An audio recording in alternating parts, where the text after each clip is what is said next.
This is episode 325 of That Shakespeare Life. That Shakespeare Life is made possible by listeners just like you who sign up to be our patrons. Join us today at patreon.com/thatshakespearelife and stay tuned after the episode for even more details. Hi, I'm Tammy Dupuis, the owner-operator of the Renaissance Taylor website. Another great method for studying the life of William Shakespeare includes listening to this. It's That Shakespeare Life with my friend Cassidy Cash.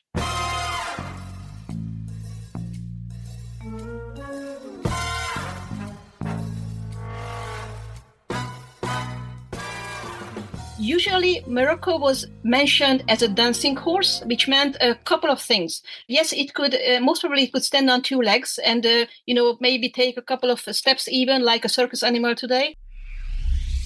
Welcome to That Shakespeare Life with Cassidy Cash. Cassidy believes that if you desire to successfully learn or perform Shakespeare's plays, then understanding the real life and history of William Shakespeare himself is a must. That Shakespeare Life is the podcast that helps you go beyond the curtain of some of Shakespeare's most iconic works and explore the world of early modern England as Shakespeare would have lived it, learning from the writers, historians, and performers who know it best.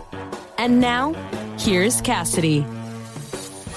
It wasn't only people who served as performers in Shakespeare's lifetime. Animals, too, were often trained to perform in street demonstrations, and one very unique animal captured the hearts of the popular entertainment world as a famous dancing horse. His name was Morocco.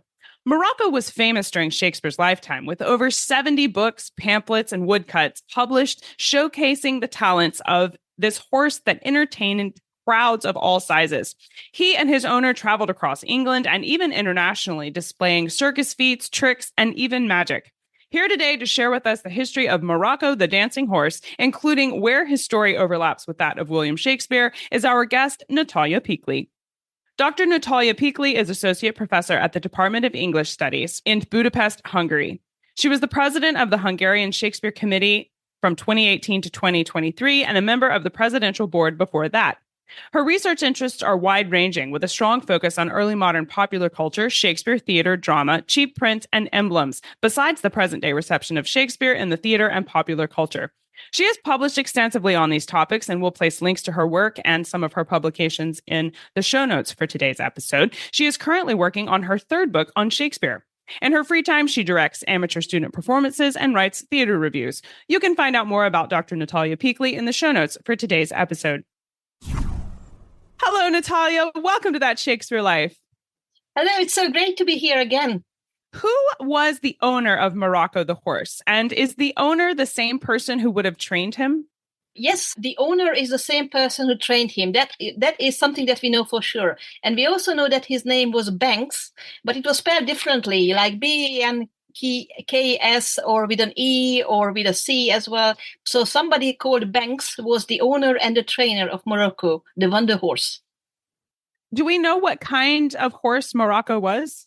We do know some specific information about the horse because it's called in Jervis Markham's horse guidebook curtal, which means that its tail was cut or trimmed.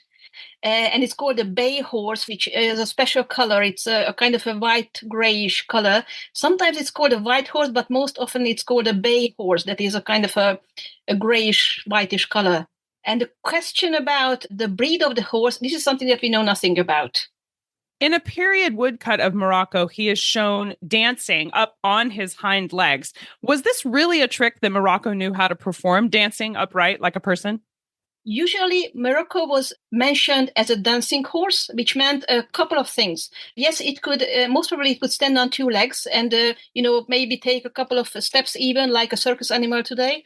And this is something that can be taught a horse. So a horse can be trained to do so. And it's not magic or not witchcraft. There are other pranks of the trick horse that were considered witchcraft or magic, but this specific thing, standing on two legs and walking a little bit, this was a trick that can be done even today. And yes, there are several references for Banks as doing something like this and dancing, turning, so doing very specific steps that today we call dressage. Well, what do we know about the rest of Morocco's performance skills? Did he have other things he could do? Was he ever thought to have been participating in witchcraft with some of the things he knew how to do?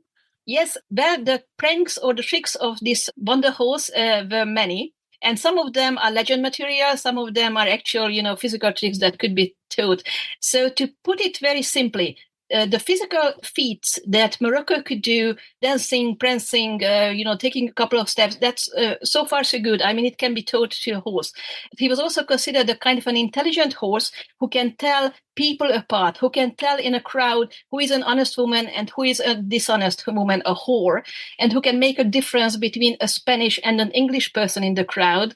And when the Queen's name was mentioned, Queen Elizabeth I's name was mentioned, then he could kneel down and express the worship of the Queen. And when the Spanish King's name was mentioned by his trainer, by Banks, he showed these signs of distress and neighing and becking. So there was this kind of a distinction making on part of the horse. But okay, this is illusionism, because Banks, the trainer, was the one who were actually signaling with some facial expressions to the horse what to do.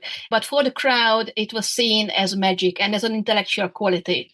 And it went as far as to make the crowd believe that this horse can count, can even tell how many coins are there in a purse of an audience member, and could even convert currency. So when there was a Paris performance, it was put down in writing that one of the audience members' purse was held by Banks, and Banks was asking the questions of his horse, how many écus and how many souls are there, and the horse could even tell the number, the specific number, if you convert one French currency to another French currency.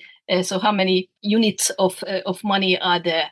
The horse did it with tapping his foot, his forefoot.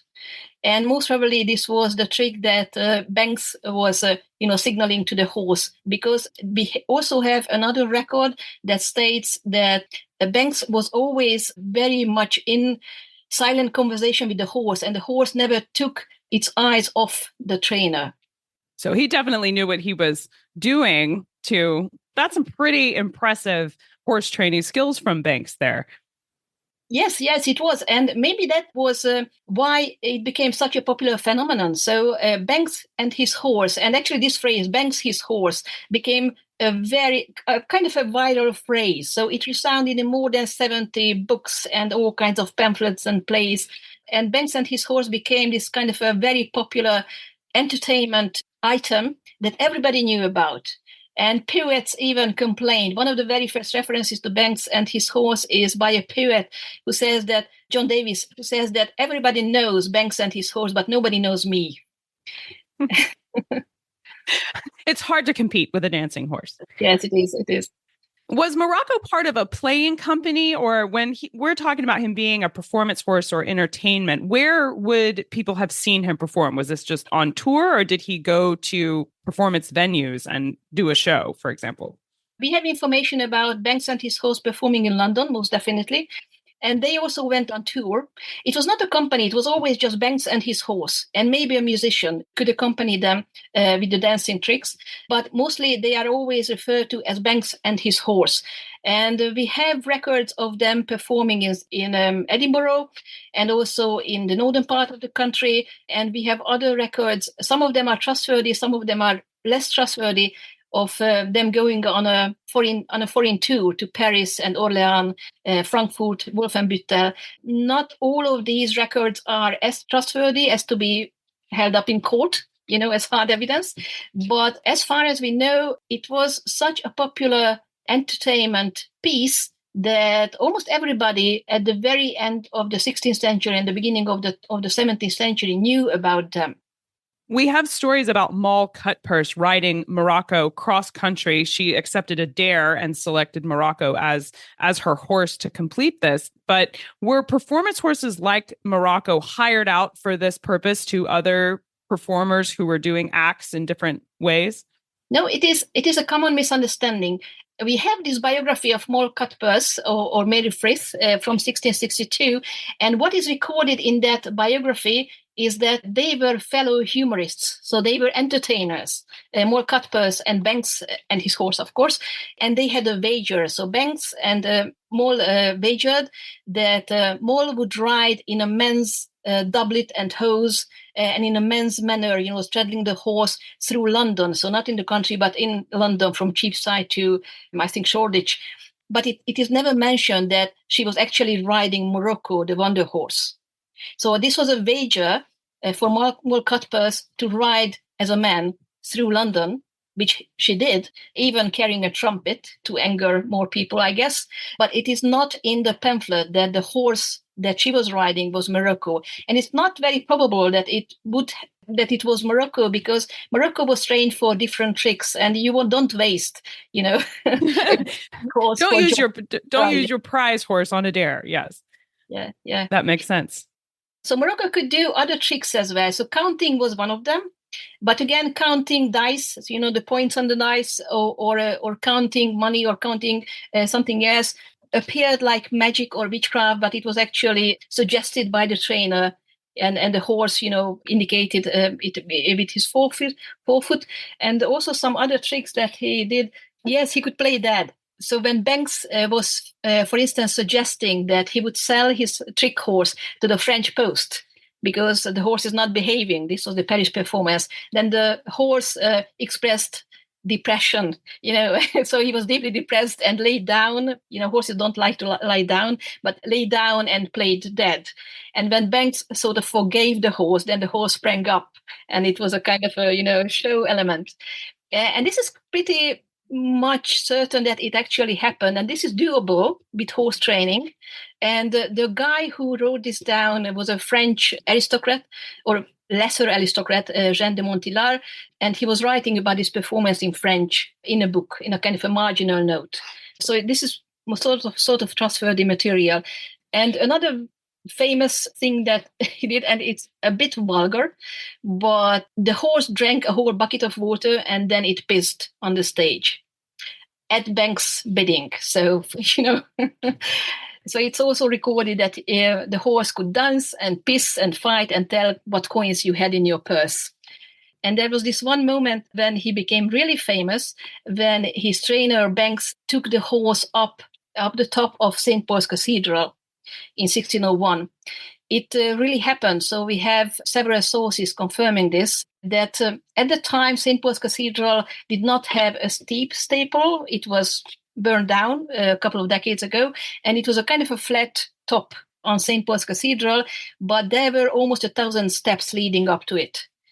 And Banks could take his horse up the top, and then the horse performed a little bit of dancing and prancing and leaping and turning there. And then the horse was taken down on the stairs. And this was such a famous event that we have almost a dozen sources mentioning it. So this story went into jazz books and poems, and even into a letter by John Chamberlain to his friend at court. So this became a very, very famous incident in 1601. Were there horses trained specifically for entertainment? I mean, surely Banks is not the only person who knew how to train a horse this way. Would there have been horses that were trained for performance, for things like the Globe or for theater performances? This is what is called gambling or gambling. This when there is a trained horse performing tricks.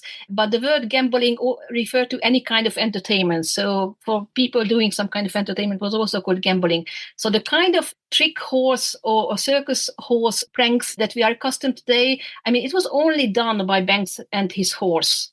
So there were no other mentions of other horses, doing such tricks. So it was kind of a new phenomenon.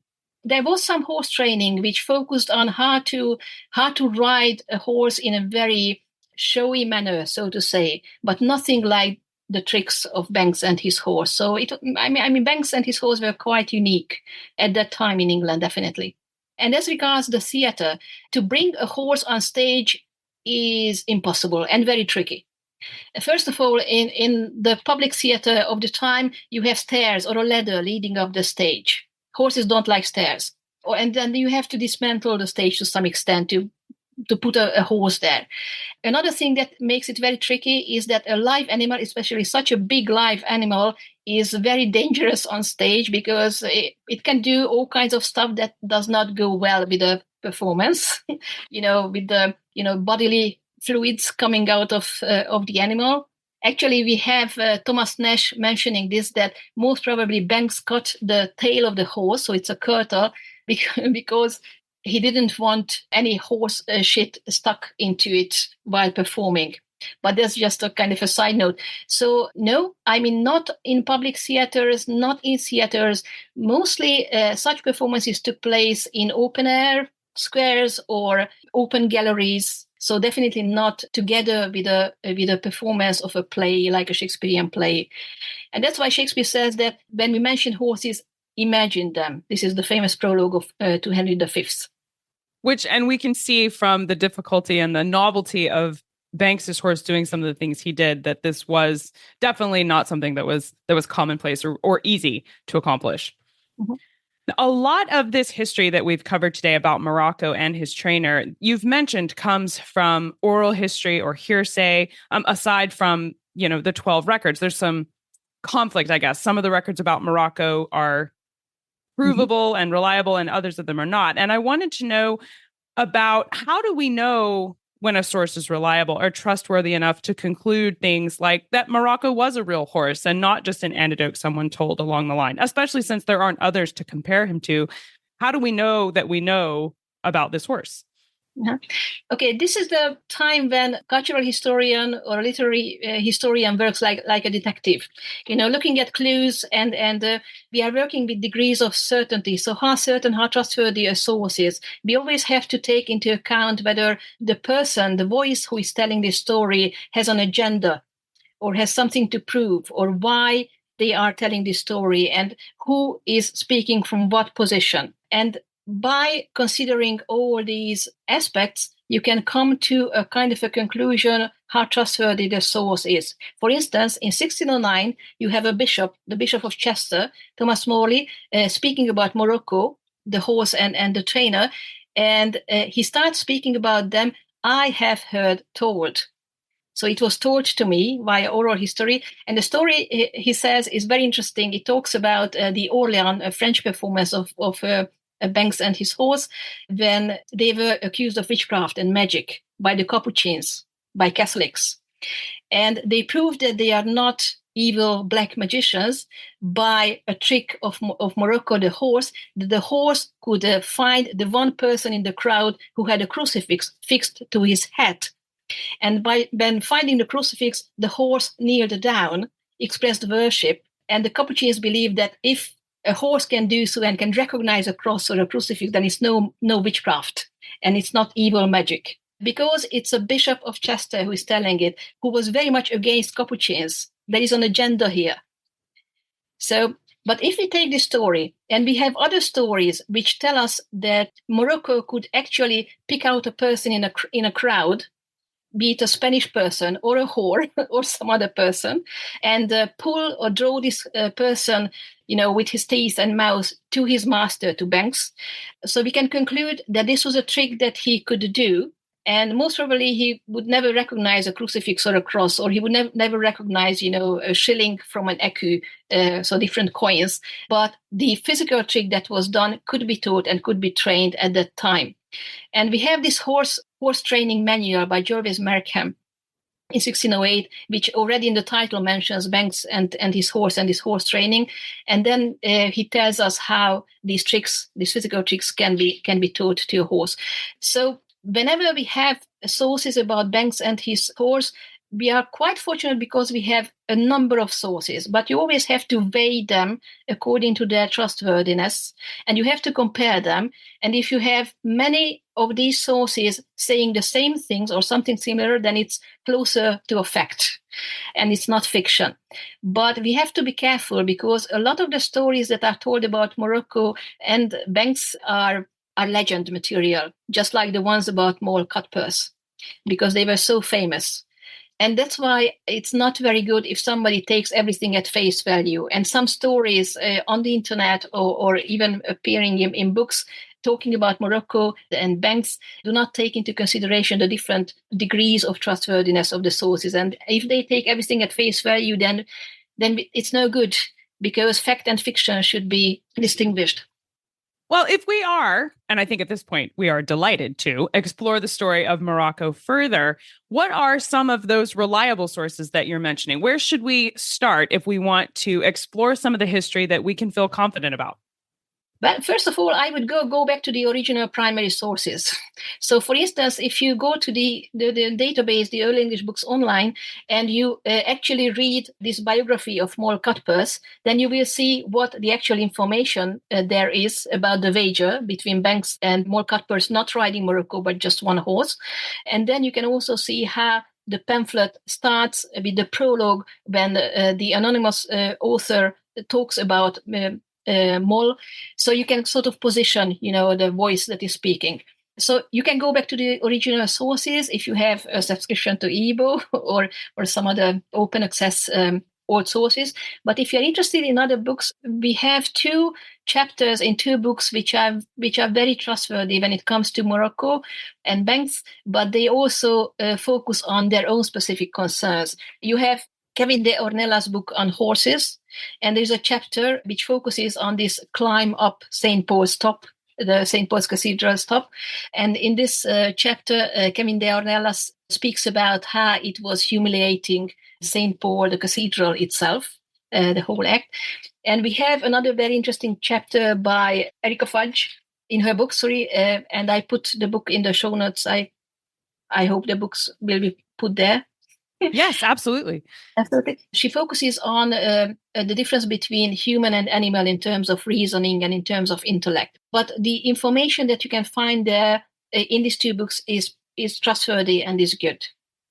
These are excellent resources. And as Natalia mentioned, she did send over a list for us of resources on the history of horses in early modern England, as well as Morocco specifically, and more about banks. There's a good long list of several resources you can use. And I will place a complete list of these suggestions in the show notes for today's episode. So stay tuned for the URL for where to find those. Now, Natalia, as you know from your last visit here with us, we ask everyone this next question here at That Shakespeare Life, and that's, what's the one book you would take with you on a deserted island? My friends in England tell me I'm supposed to allow you the complete works of Shakespeare and a copy of the Bible, so your choice would be in addition to those, and you are allowed to choose either the same or a different desert island book for your visit today. Yeah.